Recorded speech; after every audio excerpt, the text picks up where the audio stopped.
Anthony Dickson. I am the associate producer at Little Orbit for Adventure Time Finn and Jake Investigations.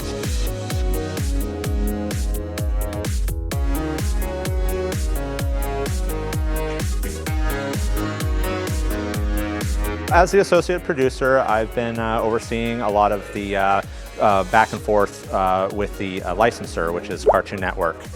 So working with both them and the developer Vicious Cycle Studios to get like assets approved, handling the ratings, overseeing the VO recordings, stuff like that. With a license like this, it's a well-established license, and it's really, you know, the Cartoon Network wants to make sure it is represented in the best possible ways. So there's definitely a lot of communications to make sure that when Vicious Cycle designs something, that it's properly represented in the game. It's a lot of juggling to make sure that what is needed to be in the game gets there on time. And it can be a bit of a challenge sometimes, but we get it done.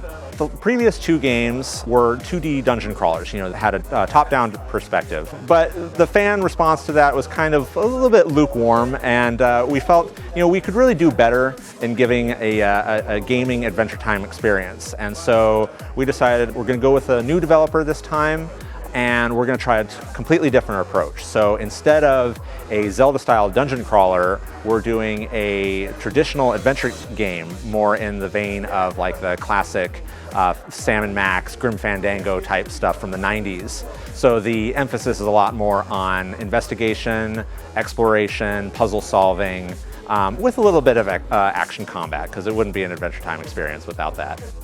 It's an episodic format, and it's modeled actually after an episode called 5 Short Graybles, where this character Cuber shows up and he says like, oh, here's 5 short stories, and they're all tied together by a unifying theme. Each episode is its own case, and at the end you're even going to have an opportunity to puzzle out what that common theme might be. So good idea to pay attention to the story as you're going through. Beyond that, you know, the story deals with this ticker type machine that Finn and Jake's parents used to have, and it printed out cases for them.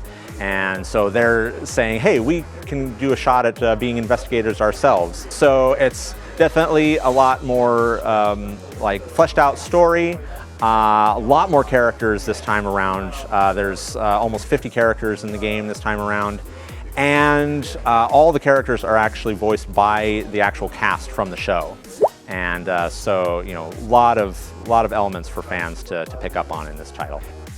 It's a chance to really get into the world, you know, really closely, because one of the things about adventure games is that there's a lot to explore. There's tons of points of interest that if you walk up to one, you're going to be able to do one of 3 things. You're going to be able to inspect it, which is going to give you some clues about you know, what this thing is, what you're supposed to do here. You can interact with it. If it's an object that you can pick up, you'll add it to your inventory. Which on a note with that, we actually have a combination system. So it's not just going to be, you know, you pick up something and then you go find where it goes. You might actually have to pick up multiple things and then puzzle out how do they fit together to make new items. So definitely a big emphasis on the puzzle solving.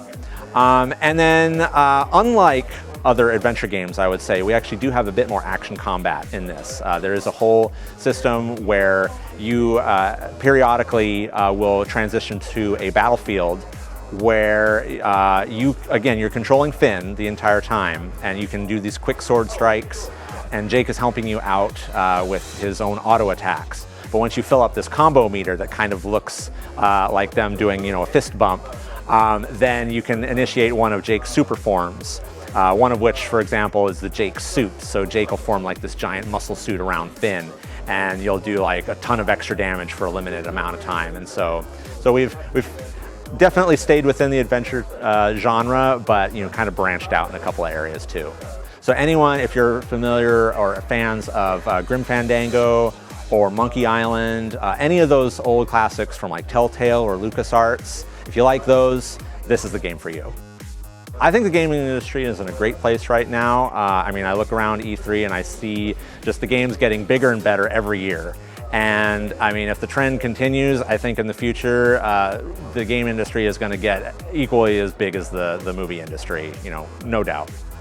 Keep a special eye out for this new character, Sunny. He's a brand new character to Adventure Time. He was actually created in our contest that we ran on our Facebook page. And yeah, just have a blast with it. And also keep an eye out for DLC. That's going to be on the horizon. Going to add new chapters and expand the game even further.